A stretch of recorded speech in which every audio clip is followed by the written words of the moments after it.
কোভিডত আক্ৰান্ত হৈ বৰপেটা চহৰৰ এগৰাকী যুৱকৰ কৰুণ মৃত্যু। বৰপেটা জিলাত শতকৰ ঘৰ পাৰ কৰিলে নতুন কোভিড ৰোগীয়ে। বন্ধ ঘোষণা কৰা হৈছে সকলোবোৰ প্ৰাথমিক বিদ্যালয়। ৰাজ্যৰ অন্যান্য অংশৰ লগতে বৰপেটা জিলাতো ক্ৰমান্বয়ে কোভিড আক্ৰান্তৰ সংখ্যা বৃদ্ধি পোৱাৰ পৰিপ্ৰেক্ষিতত বৰপেটা জিলাৰ সকলো নিম্ন প্ৰাথমিকৰ পৰা প্ৰাথমিক পৰ্যায়ৰ বিদ্যালয় আজিৰ পৰা অহা ৮ মে পৰ্যন্ত বন্ধ ৰাখিবলৈ জিলা উপায়ুক্ত মুনীন্দ্ৰ শৰ্মাই নিৰ্দেশ জাৰি কৰিছে। এইসকল ছাত্ৰ-ছাত্ৰীক অনলাইন যোগে পাঠদান কৰিবলৈ শিক্ষানুষ্ঠানসমূহক নিৰ্দেশ দিয়া হৈছে। ইফালে ৬ষ্ঠ শ্ৰেণীৰ পৰা ১০ম শ্ৰেণীলৈ নিয়মীয়া পাঠদান অব্যাহত ৰাখিবলৈ কোৱা হৈছে যদিও এই ক্ষেত্ৰত কোভিড নিয়মাৱলীসমূহ কঠোৰভাৱে মানি চলিবলৈকো আহ্বান জনোৱা হৈছে।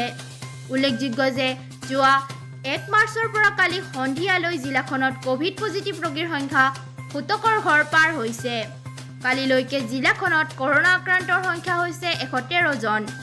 ইয়াৰে ৭ জন সুস্থ হৈ উঠিছে আৰু ৩ জনক উন্নত চিকিৎসাৰ বাবে গুৱাহাটীলৈ প্ৰেৰণ কৰা হৈছে। হিয়াশ্ৰী আৰু ৰাহুলৰ সহযোগত সৰ্ভোগ 24।